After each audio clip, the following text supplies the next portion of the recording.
everybody, and welcome back to Blue Jays Today. We're today on the Blue Jays Today show, everybody. Things are turning around for these Toronto Blue Jays just when you thought the whole world was exploding and it was dark outside and we were going to sell the team. Then came Wednesday and then came Thursday, and the Blue Jays actually showed up and beat the Baltimore Orioles to split this series. We're going to react to that crazy series, and as well, talk about some guys who are doing some pretty darn good stuff, and then look ahead into the future. I'm your host, Adam Pettit. And I'm your host, Nicholas Playlog, everybody. The Toronto Blue Jays have had a good last 2 weeks, I would say, and that's something that we haven't really been able to say, like, all season long. Never.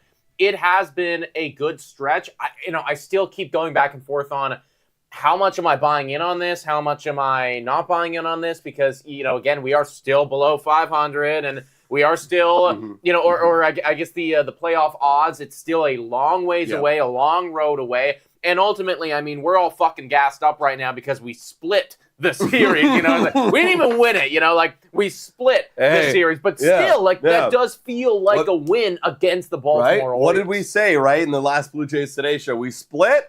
We're more than happy. Yes. And we're more, look at me, I'm so happy. Yeah, I was so happy to see a 6-5 victory. We almost blew it. Yes, but, we did. That's just the Orioles just being amazing. That's the Orioles being the Orioles, and also, too, the bullpen being the bullpen of the Toronto Blue Jays, which is still an issue. However, we are going to get into how maybe that bullpen could be getting a little bit better as time goes on. Also, later in this episode, guys, going to be talking about some trade rumors, some trade reports going on, whether or not the Blue Jays are going to be selling and or buying. I want to get your thoughts on that, too, because there's a long list of guys here that are getting talked about potentially on the move. A lot of Toronto Blue Jays because they're thinking that we're going to be out of it. But if we are in it, then maybe some of those guys could come over here. Well, we'll talk about it definitely a lot more extensively, but even my brain right now, I'm like, I have not been thinking about buying. No. At all. I don't even know who is out there that I'd want to buy. No. Literally. That's the thing, man. I haven't been in that frame of mind for so long.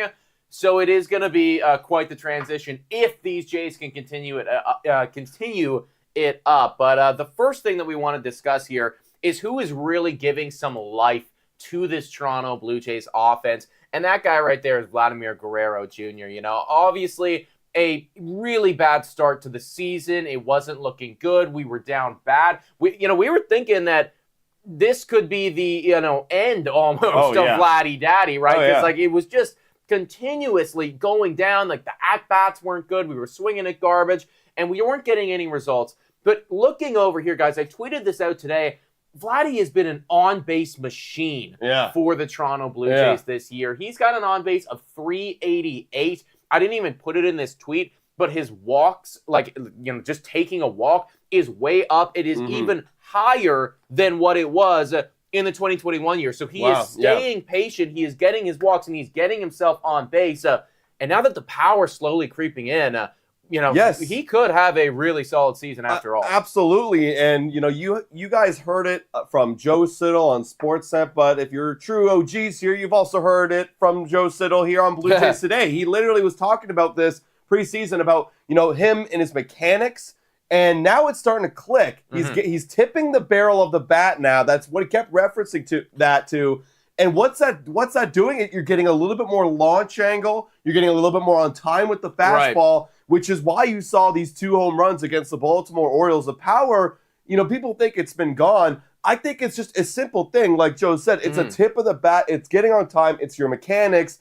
And maybe as June rolls in and the summer weather comes in, you might see a more powerful Vladdy this month. And I think the Blue Jays need it because, man, we have literally Dalton Varsho. And are we going to rely on Dalton Varsho for home runs? No, we can't. We cannot rely on Dalton Varsho. Well, listen, everybody. You guys know that Adam and I are currently addicted to golfing. We love the golf. And I was listening to this Joe Siddle breakdown about Guerrero and about what it was that he's doing, some of the small mechanical shifts. And I'm going to stand up right here and kind of just, I'm just literally doing what Joe Siddle did. Probably much worse. But he was talking about how it's he's getting kind of underneath the baseball and launching it up. So his swing is going up when he's catching it, which is kind of like the driver. if you think about it. You know, very different. Very different. But it's, you know what I mean? And like I was hearing him talk about it, and I was like, that reminds me of that. The most powerful club in your golf bag. You're trying to go, you know, you're trying to launch that ball up, and that's what Guerrero's been doing. And because before he was doing more of this like load back that was just straight, and then what do you see? It's a chop. Where now he's doing the tip, which is getting his not this drastic though, but a little bit of a tip, and then that gets the little torque and engages the core, which then gets up and through the baseball. Yeah, 100%, man. I mean, it is really good to see, and everybody always says like. Coming for you, Joe. Coming for you, Joe.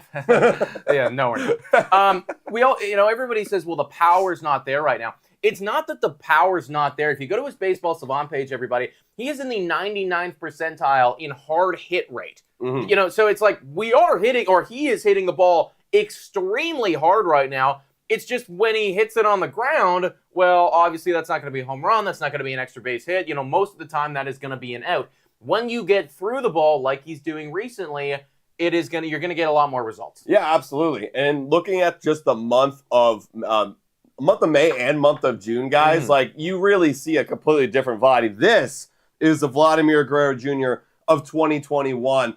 This dude has a 361 batting average, and yes, the power isn't there, but it still translates to a nice OPS of 950. The BABIP is 402, so that's incredible. Putting the balls in play, that's the average. That's incredible. It's going to come around. It's kind of crazy to think that in this entire time since the beginning of May, he's only had 5 doubles and 4 homers, but it's going to come around.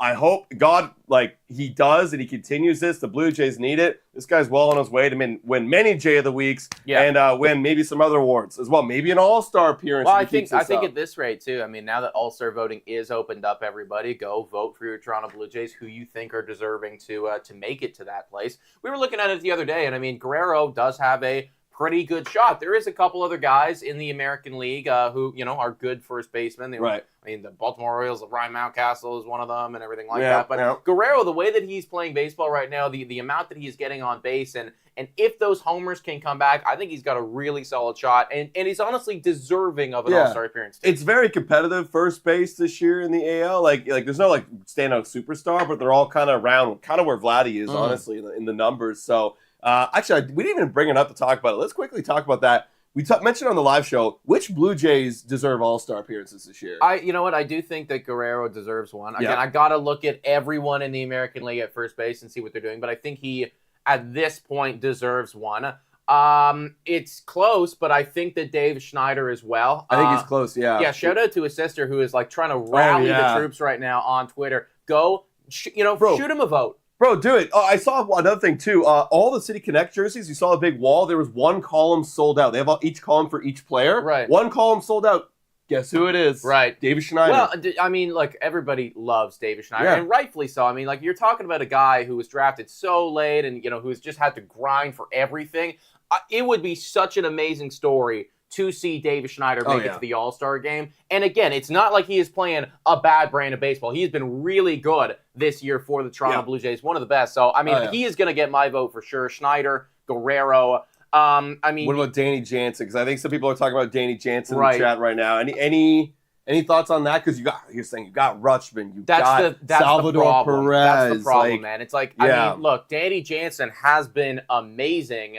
But, I'll be honest, guys. I would need to vote for Adley Rutschman based on what he got 2 homers against us yesterday. He's batting over 300. He's dominating. But then, Danny Jansen is right there as well. And, if he does make it to the All-Star game, he is 100% deserving in his own right. Yeah. I do think that Jimmy Garcia is a great shout.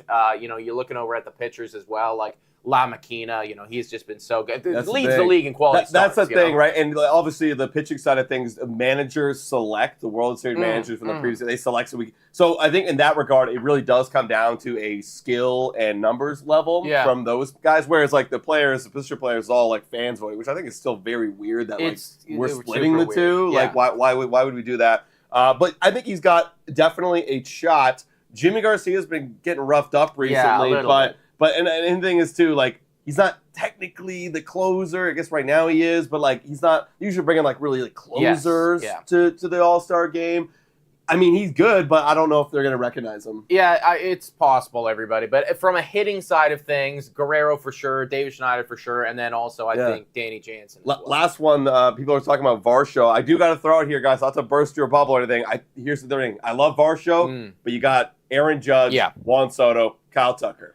Done. That's the starting three. You got three more. Yeah. But it's going to be tough with those guys. Exactly, right? And I mean, there's just so many good hitters at the outfield position. And look, all the respect to Dalton Varsho and what he does defensively speaking. But to make the All-Star game, they're looking at the homers, they're looking at the on-base, they're looking at the OPS. I mean, if it was a defensive first type thing, he is literally, he's starting out there and he's, calling the shots. But I don't know if he's going to make it with all the other talent in there. But that's kind of our All-Star predictions. I still got to cast my vote. So if you haven't already, go do it, everybody. Let's take a look over here at the playoff predictions right now. The projections by Fangraphs after that split of a series against the Baltimore Orioles. I mean, we're rising slowly. We're slowly getting there. It's such a roller coaster, man. I mean, look at literally the beginning of the series and in the end of the series. It's just up and down, up and down. But you got to survive the month of June. I think that's the most important thing. We can look at this all day, but like we've talked about, guys, you have to survive this month of June. Right. And this weekend, and we'll talk about it a little bit later in the show, but this weekend is ever so crucial. Look, the Athletics aren't a walkover team like they used to be in the past. They've got some guys. Their pitching's actually not that bad. And they've got some good offense as well. But you have to dominate these guys. You got to at least take two. But again, we'll get to that later.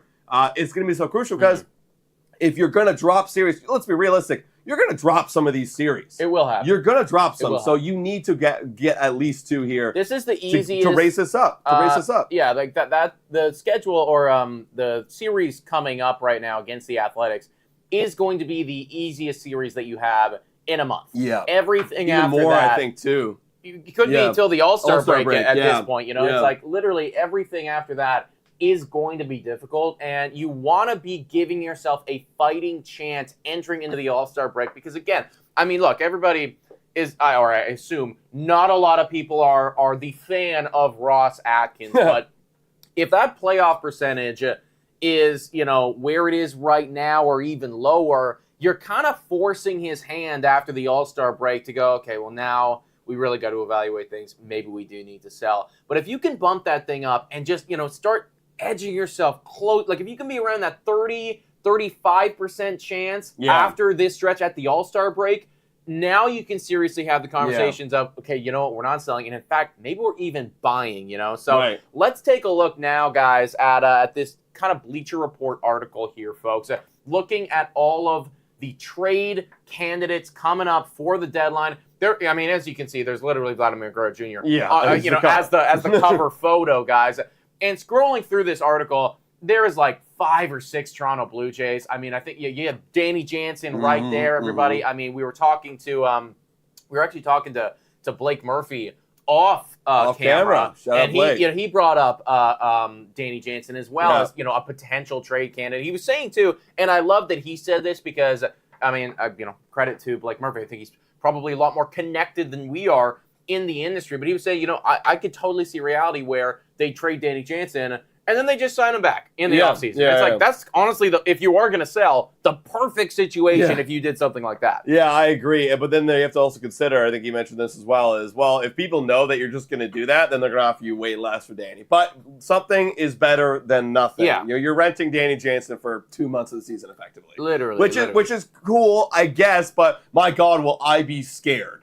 Seeing him go, that's going to break my heart. But I can't be relying on the fact that he's going to come back. Yeah. Because I don't know what those internal conversations are, and they can't let that be public at all. So that's tough. Moving on this list, Yusei Kikuchi, for me, love me some Cooch's loose, okay? Don't get me wrong. Got the shirt. We love Yusei Kikuchi. But if we do sell, this is the best piece you've got to offer on a 1-year deal. Probably. This is the best one. Other than I really do think pitching is so valuable, right? Or valuable. Yep. And a starting pitcher like you say would absolutely rake up at the trade deadline. But I hope to God we don't, man. Well, I hope to God we don't. This is all speculation and stuff. Like they want the Blue Jays to lose. Yeah. Like all the teams on here, I think they said they have a lower than a 25% chance of making playoffs according to Right. Fangraphs. So they're gonna be pumping these rumors at us. We just gotta shut it up. But let's keep going through it. Well, anyways. you got Yusei. They even have Chris Bassett on this They list got a Chris little bit lower, Bassett on which is this list. kind of crazy. Everybody, you have obviously Bo Bichette, and you got Vladimir Guerrero Jr. I don't even think they included Jimmy Garcia, but No, like they didn't. he would be on there as well if you are going to sell. And I totally understand why they're doing this because again, like we are still below 25% chance to make playoffs.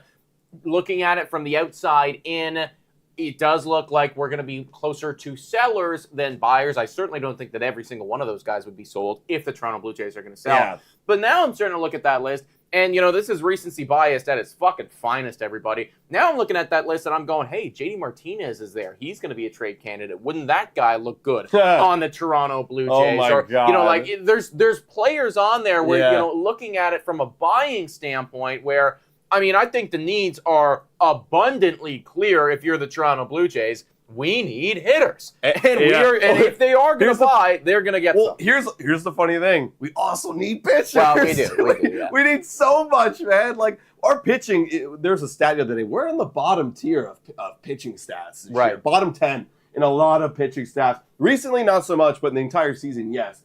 But yeah, like, we absolutely need pitchers. I mean, any starter would help at this point because we got that fifth spot that's been really kind of roughed up. Mm-hmm. Getting any pitcher on this team. Get Max Scherzer. I don't care if he's aged and he's come back from injury. Jordan Montgomery's a little bit struggling right now. Yeah, he has. Dude, Sonny Gray from the Cardinals. Are you kidding me? Now, granted, that'd be crazy because he is locked up. Yeah, I don't think they do something like that. This is why this again, I like it because it's a good point of reference of like who are the big names on bad teams that could be traded. They have a lot of guys here on multi-year deals. Like, for example, a Chris Bassett. Not a lot of guys are going to be trading their guys on multi-year deals when they're hoping to get better in the near future. So that's, and again, like the Toronto Blue Jays, and they even said here too, like Ross Atkins came out and said, we're not trading these guys. And they mentioned it here, and then they mentioned it over here again with Vladimir Guerrero Jr. So it's like, they just want me to click. Yeah. They just want me. Yeah, of course, right? And again, like the next month, we've been saying this time and time again, the next month is going to determine whether or not there's going to be any weight to these rumors or not, and then maybe you could be looking at you yourself, Toronto Blue Jays, buying in on some of the pieces that are listed there. Good article, though, overall, guys, so go check it out. Let's do a quick recap right now of that roller coaster of a series against the Baltimore Orioles. First two games, first game specifically, 7-2 Orioles. It was a rough one. We were at that game in person. Yeah. I didn't want to be. I felt like I was just like consistently losing focus, falling out of the game. And, that was kind of what the Toronto Blue Jays were doing, man. It just wasn't a good one overall. Yeah, the homers were plentiful for the Orioles. And what really concerns me is Kevin Gausman giving up 6 earned runs in 6 1/3 innings pitched. I know we got Sophie in the chat who loves Kevin Gausman. I don't know if you got the City Connect yet jersey of Kevin Gausman yet, Sophie, but if you do, shout out. But it's concerning a little bit to me that it's June now, and he's still getting roughed up. The ERA isn't here, but it's not as sexy. It's a high 4 right now. It's a high 4. That's tough. And I know it is the Baltimore Orioles, but we've played games in the second half of this series. Yeah. Like Yusei Kikuchi dominated. Jose Barrios dominated. So you can't just blame it's the Orioles. Maybe you can. Like, they are a good hitting team. But Kevin Gausman was not locating his pitches in the right spots. He was leaving them over the heart of the zone, as we heard from, because we were at the game. I couldn't see it really that good. But he was leaving the heart of the zone via John Schneider in the post game. Is this something that we should be worried about? Or maybe we got to hope that like the other part of our staff just does better and then we're okay with Kevin Gausman, whatever. I think that it is time to be a little concerned for sure. And the Toronto Blue Jays, this is something that we got to realize. The Toronto Blue Jays last year had something that teams very rarely have. An incredible pitching staff, top to bottom. And that is something that you just don't get year in, year out, right? Like very rarely do you see teams where it's like 1 through 5, all of their guys can put up, all of their guys are really good. There is going to be ups and downs, especially with pitchers. I really think that all of this with Kevin Gausman goes back to the fact that he wasn't with us during spring training. He was dealing with some stuff. He started a little bit late. I just think, like, especially with pitchers, And we were talking about this on our new show, Bad for Baseball. Yeah. Go check it out, everybody. We were talking about Jordan Montgomery. We were talking about Blake Snell. We were discussing how it's like, okay, these guys come in late. They're behind the 8 ball. Everybody else is already warm. Now they got to play catch up. The same thing happened with Kevin Gausman, and all of those guys have been struggling. I mean, we've seen it too with Eric Swanson and Jordan Romano. Similar situation. You come in later, you're dealing with a little something. It's just really tough to catch up. So I feel like Kevin Gausman is just consistently been trying to play catch up this entire season. And I'll be honest, I am a little concerned. I think the best thing for him right now is going to be to make it to that All-Star break. Yeah. That's where you can kind of reset. It's like everybody gets the break. Everybody gets like a week off. That's where you reset, and then you attack the second half of the season. But I wouldn't be shocked if we see a couple more bad outings from him between now and then. Yeah, I mean, it's tough because everything starts to snowball, right? Like, when you come up and you miss spring training and in your first competitive game is against guys who are already warmed up, and then you have a bad outing, and then it compiles, and then now you're worried about not trying to have a bad outing. Now you're really trying to hyper focus on your accuracy and your location instead of just executing your pitch and trusting your body, and because you don't trust your body when you have a late start and you've been injured. So it's tough to see, but again, long baseball season, maybe the 4 days off, when everyone goes to Arlington, because Kevin won't be going to Arlington at this rate. Right. You could rest up, buddy. Let's move on to game 2, shall we? Yeah, game 2. Not much to say here, everybody. 10-1. Just complete shellacking from the Baltimore Orioles. The fact that we even got 1 run on the board, I mean, like, it saves a little bit of embarrassment, but it didn't mean anything at all. This was a complete disaster. We knew it was going to be. This was your Trevor Richards, your Bowden Francis, your Genesis Cabrera start. This is a problem, because I just feel like, looking at this, and again, you were dealing with the Baltimore Orioles, but this is not a solution. This is going to be something that we are going to consistently run into every 5 days until, Alek Manoah or Yariel Rodriguez or somebody can come up and save us. This is an issue. That's why I'm saying we got to trade for somebody, right? And I mean, we were just talking about injuries and being behind the 8 ball, and like, as much as I want Yariel back on the team, like, is he going to be ready to face MLB level talent? I think he's got it in him, but I know. He's a human being and a pitcher like everybody else, and and him and Alec and Bowden, and we need to get someone who's been playing already the entire season on this team. To be competitive. No, I completely agree with you, man. So that 5th day is going to be a problem moving forward, everybody. And the Toronto Blue Jays are going to just need to find a way. Honestly, in that game and whenever that matchup happens, offense, you guys have got to fucking carry the weight. Like, literally, until a solution comes minimum 6 runs from you to even have a shot moving forward in those days. And it's tough, though. It just so happened we were facing Corbin Burns. Correct. It's like that. And that's why we chalked up on the Blue Jays today show. Like, that's just an L. It is. Yeah. And it was. And it was. It was just a terrible, terrible game overall. 3rd game, though, we were live for this one. This one was a solid game, everybody. I mean, you get the walk-off. Isaiah Kiner-Falefa showing up 2 for 4 that day. I mean, again, like, I felt this entire game that we were going to go on to lose because we just kept letting the Baltimore Orioles get into it, but they weren't capitalizing. And then Isaiah Kiner-Falefa and the Toronto Blue Jays did. I see that you have his numbers up over here. I wanted to take a look at it right now because, I mean, he's showing up. Even though the OPS right now says 699, the OPS plus is 101. Right. So he's an average, a little bit above average MLB player right now. And it's huge, man. Big shout out to Isaiah Kiner-Falefa. I've ate my words. I apologized already before. I'm hopping on the train. Maybe I get an Kiev City Connect. You never know. You never know, man. I love to see right there the 1.9 WAR. That is defense. Honestly, that's the thing. The defense is great. You are right now on average to slightly above average hitter, and your defense is incredible. And that is everything that you could have asked for and more from Isaiah Kiner-Falefa. So hats off to him. Final game yesterday, Blue Jays, the relief pitchers, they tried to throw it at the end. They really, really did. But we held on 6-5 W. Yusei Kikuchi, incredible. Amazing. 6 innings, 1 earned run. You love to see that. Nate Pearson has himself a good outing. Zach Pop and Jimmy Garcia did their best to throw, but it didn't happen at the end of the day. And this was one that we absolutely needed, everybody. Like we said off the top, a split against Baltimore feels like a win. It's a win. It feels like a win. Yeah, and this is good momentum moving forward, guys. If you split this series, you got good momentum moving forward. And granted, the way you could stay here and argue all the time, like, well, we really should have lost because we got outscored immensely. Right. We won those 2 last games by 1 run. Yeah. And then we got dominated We did on Monday and Tuesday. Yeah. So, but look, it doesn't matter because in the end of the day, those are 2 wins. And if you played them in a series, it's 2-2 now. It's all tied up. So any way you could possibly get it, you got to get it. I mean, we're dealing with a negative run differential this year. That's the way it's going to be. Mm-hmm. Some days they're going to be stinkers, and then the W's are going to be tight. But if that's how we're going to get back into it, that's how we got to get back into it. That's Toronto Blue Jays baseball, baby. That is how we are That's running. how we roll, baby. That's how we're running the show, guys.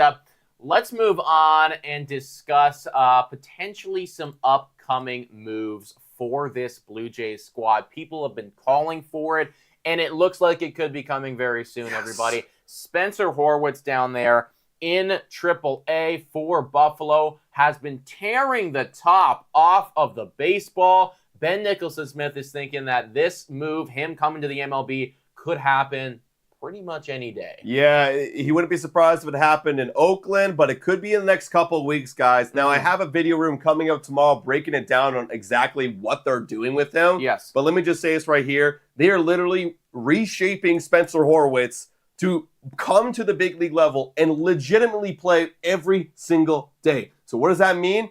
Well, you might see some guys start to go, and Ernie Clement might be a guy that might be on the chopping block. Yeah, 100%, man. Listen, Ernie Clement had a really solid start to the season for sure. Yeah. And I think that, in my opinion, like that's earned himself another look later down the line. But the fact of the matter is, Spencer Horwitz is putting up down there in the minor league system.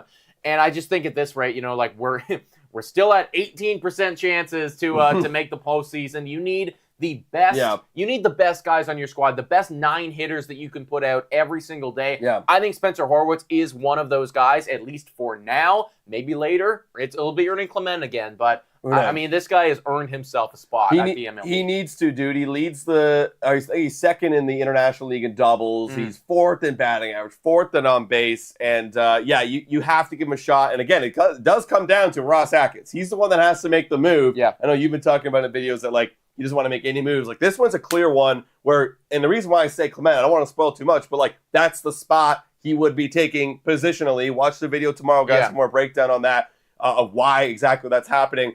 But that's what you have to do. I mean, you're not losing a lot. You didn't invest a lot of money into Ernie Clement, so you got to make the move. I think that's the biggest thing, honestly, right? Because I do believe that Ross Atkins doesn't want to get rid of Daniel Vogelbach or Justin Turner, right? Which would be the alternative if you didn't do an Ernie Clement, you kept Spencer Horwitz at first base. He has invested, and Rogers Communication Company has invested a significant amount of money into both of those guys, millions of dollars. Right. Ernie Clement, doesn't get paid that much, and nobody's going to be really that upset, who's sending out the paychecks if Ernie Clement has to move himself down to Triple-A. So I'm about it. I think it's going to happen very soon. So does Ben Nicholson-Smith. Also, everybody, something that could be happening very soon is Yariel Rodriguez coming back. This is something that we need, everybody, when you're looking at that bullpen and, those bullpen outings that we're dealing with. Bowden Francis, I think it was Sophie that said it. Literally, she said Bowden Francis is terrible. And, look, I don't want to go so far to shit on the guy or anything that. But I think that we can say he hasn't been playing very well so far this year. Everybody was high on him coming into the season in spring training. I do think that there is still something there, but clearly, he has just not figured it out so far this year, and it's not working. You put that guy into the game, he's going to give up runs. Yariel Rodriguez, on the other hand, maybe not. Yeah, I mean, to finish the whole thing on Bowden Francis, the whole problem with him is he's too predictable right now. I mean, he really only has 2 pitches that work for him. It's the curveball and the fastball. He's trying out a split finger pitch, but he's really trying to figure out. He's been changing his grips. I think we actually I forget who we talked about this, someone from Sportsnet, how he's literally changing his grips right now, and he's trying to find it, and he's in between. So until he figures that out and make it a third effective pitch, you can't pitch long. You're only a 1-inning guy, maybe 2. You got to have 3, in my opinion, and a lot of experts' opinions, 3 effective pitches to mix it up. If you become too predictable, you're easy to hit, and that's what's been his problem. But this guy has a ton of pitchers. He's got 5 that he likes to mix in. And he went 3 innings, nearly perfect in his rehab assignment, but they've yet to determine if he'll need one more rehab start before coming off the IL. I hope to God, I don't think it'll happen this weekend, but I hope to God we get it soon. Yeah. Maybe we can do one more bullpen day, but you got to get him back because, okay, look, as much as we don't like Bowden Francis' performances right now, we need him and Bowden Francis, Yariel and Bowden Francis, to piggyback each other and save and hold down that 5th spot of the rotation in the month of June. Yeah. We have to have it happen. You can't have the bullpen get destroyed. We played 28 games of 30 days in June. We have to save the bullpen. It's more than just if you're good or bad. You need innings, and we need him back. Well, I think that they might have the bullpen go one more time, and that would be lined up for that Sunday game against Oakland. And honestly, I think part of the reason that, it is Oakland, right? And if you're the Toronto Blue Jays, you're thinking to yourself, okay, maybe the bullpen day does have a chance against the Oakland Athletics offense. But then after that, you are going to get into that really tough stretch. And I do believe that at that point, bringing him up or doing something is 100% necessary. Let's move on to talk about that Oakland series, guys, and really break down what we think is going to happen here. Tonight, we are going to be live for this game. I can't believe it. I can't believe We're doing it. It's at 9:40 p.m., so if you guys are thinking that you want to watch some baseball to really kick off your weekend late at night tonight, then come join us. It is going to be Chris Bassett up against Hogan Harris. No idea who Hogan Harris is. I'm gonna say that a lot about a lot of these Oakland Athletics. Yeah. Sure. Who are you? What are you doing here in the big leagues? But apparently he's been good in his last 3 appearances. But Chris Bassett's been a lot better in his last 3 appearances. 1.59 ERA. I don't think the Jays have really faced Harrison that much. It looks like we have very minimal at bats. Also, his last 3 appearances are his only 3 appearances there you go. so far this season. I just took a look at that, everybody. So he does have a 3.14 ERA on the year. Okay. 14.1 innings pitched. I mean, he's starting out really good. We'll see. Can that continue tonight? Yeah, we'll see. But I really got to rely on the Blue Jays going off the momentum of Thursday. Feeling hot. Bassett's feeling good. Back in the Coliseum. Gonna dominate his team. This one is gonna be a nail biter. Give me a pitching duel, which would be great for us on the East Coast. But I think we're gonna take this one and we're gonna win. I also think so as well. I'm just taking a look right now at who's actually doing well over there on the Oakland Athletics, offensively speaking. Everybody, who are their hitters that we need to worry about? I mean, Brent Rook. Rooker's popping off. Brent Rooker is doing really good at baseball, but pretty much everyone else is just not pulling their weight right now. Okay, we can dominate. Yeah, 100%. This does look like, I'm just looking at the offense right now, everybody, and most of these guys, I mean, JJ is actually pretty good there. Wow, Zach Geloff has fell off. 100%, dude. Yeah, I had him in fantasy for a little while. He is just having an abysmal season. I honestly don't criticize the guy too much. I just think it is really tough to have a good season over there on the Oakland Athletics. I feel like they're, just everything about that team is like, we are bad and we are tanking. They're just trying to get over to, I think they're going to Sacramento in the interim period before they go to Vegas. They're making their way there. Very weird, everybody. However, I do think we're going to win this one. Chris Bassett should dominate, guys. Moving on to game 2. Oh, before we do, let's actually do a quick little shout out, guys. We got some bets, guys, coming up. As you know, Betway supports the boys, so we got to support Betway. These are our bets for tonight's games, everybody.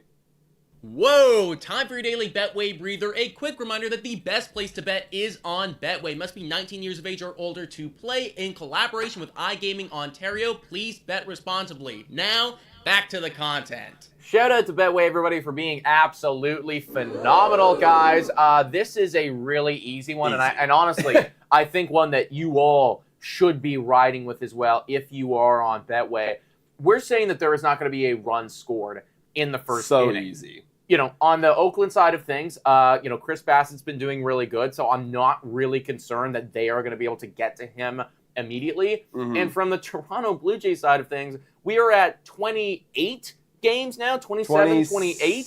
I want to say 27. Yeah. 27. Or whatever you made the TikTok, I feel, but I think yesterday might have made it 28. So 28. I think we're at 28 right now games where we have not scored a run in the first inning. That is 3 games away from literally making history, everybody. The MLB record is 31. So the Toronto Blue Jays, if they can go, series. if they do it this series, if they don't score a run in the first inning this series, they will have their name attached to the longest first inning drought ever. Yeah. Which honestly, is kind of cool. I kind of want it to happen. Like, I straight up, I want to win, That's but like, I want to win every game. But at this point, it's like, fuck it, guys. Let's get in the record book. That would be such a cool, man. That'd be such a great video room. You For know? real, like, for real. Honestly, right? Blue Jays are making history. You Literally. know? And we are. We actually are right now. So, I mean, this is a pretty easy one to ride with, guys.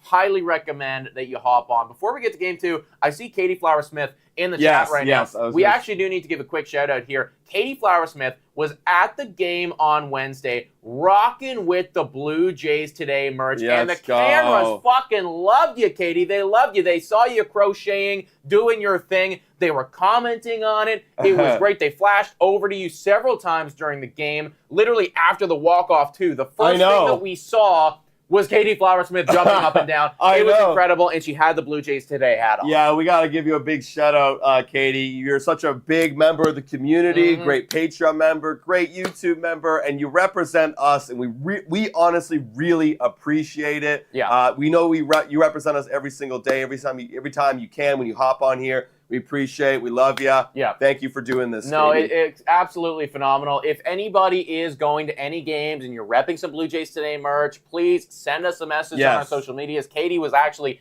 emailing us photos of her during the game, which was incredible. Look at that. Yeah, look at that. This was during the 7th-inning stretch where you were literally crocheting and singing and dancing. Wow. What a fan. What a freaking fan. Katie, we love you. You are the best. Scott Farr with a $9.99 dono here. W's in the chat for Scott Farr saying, look, Bowden Francis is and always will be a bullpen, not a starter. Needs a DFA. Kevin Biggio flashing a home run, getting a win versus AAA pitcher just called up. June will tell all. I agree with you about June. DFA and Kevin Biggio is honestly that like, or just sending him down. You send him down because you got options. Yeah, because now I'm thinking about it too. Ernie Clement doesn't have any options. No, yeah, so you have to DFA him. You will DFA him if you get rid of him. Sending down Kevin Biggio. It's not a bad idea. I actually never thought about that because they love Kevin Biggio. I mean, he's a team guy. Like everyone loves. So that's why I never thought like they would do it. But it makes sense. He's doing bad. And look, Spencer Horwitz is a lefty. Yeah. So it's like you're not like, oh, we're losing a lefty. Well, no, you're getting a lefty. Maybe that does actually make sense. If they do want to hold on to Ernie Clement for just a little bit longer, like see if they can get it. Because you're right. Like if they send him down, well, if they can't, they will have to DFA him. And I assume somebody will probably pick him up. So maybe it is going to be Kevin Biggio. The only thing is, like, who else plays right field on this team? That's the one thing. Asset Barger could play right field. Yeah. I mean, you could put Isaiah Kiner-Falefa out there, potentially. Has he played right field? I don't think he's played right. I don't know if he's played right field this year, but David Schneider plays left. Right. No one plays right but Springer. Right. Yeah, I know Rodeo, too. Like, Springer plays right, but, like, the thing is, I'm thinking if you want to give Springer off his feet, who's going to play right field? That's the one thing I think that would stop that move from happening. Okay, interesting shout right there. Maybe it will be Biggio, but if not, then it could be bye-bye to Mr. Ernie Clement. Let's move on to Game 2. This one's going to be happening at Saturday at 4, everybody. Kevin Gausman up against Medina. He's got a 0 ERA, but only 6 strikeouts, which indicates that he really hasn't played too much baseball. This one I'm a little worried about, man, and it kind of goes back to Kevin Gausman. What version of Kevin Gausman are we going to get? We've seen him have some incredible outings so far this year, and then obviously, I mean, last outing and several other times has got really roughed up. So who's it going to be today? Yeah, it's a flip of a coin, honestly, guys. And Medina, like I was looking over here, he's young, he's 25. He really hasn't pitched that much in the big league level, but when he has had a bigger sample size, it's been pretty roughed up.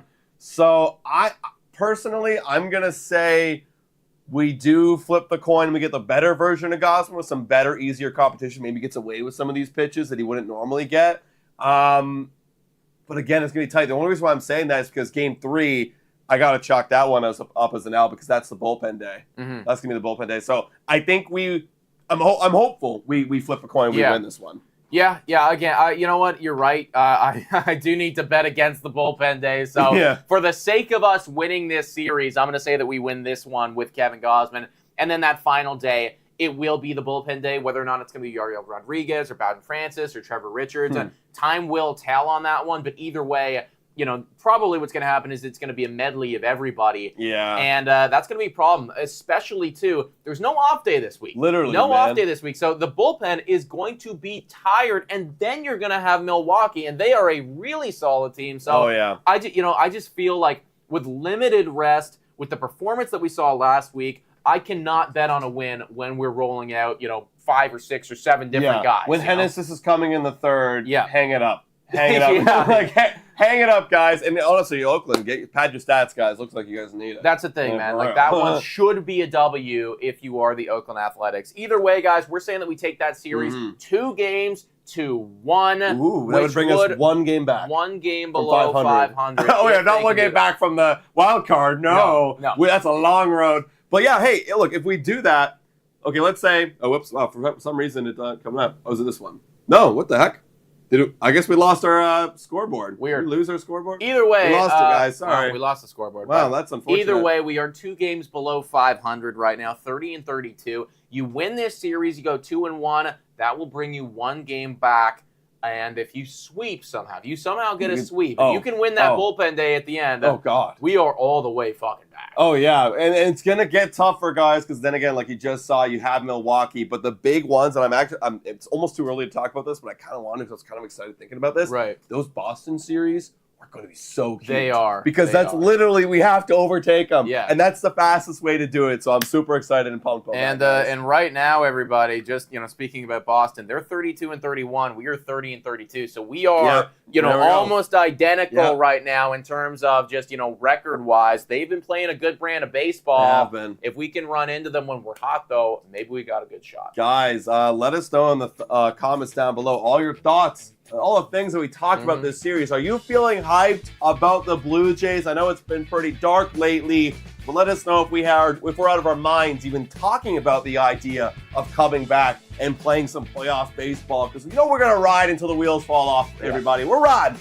We are riding, guys. If you want to ride with us tonight, then come join the live stream at 9:30 this evening, where we will see Chris Bassett take the mound and destroy the Oakland Athletics.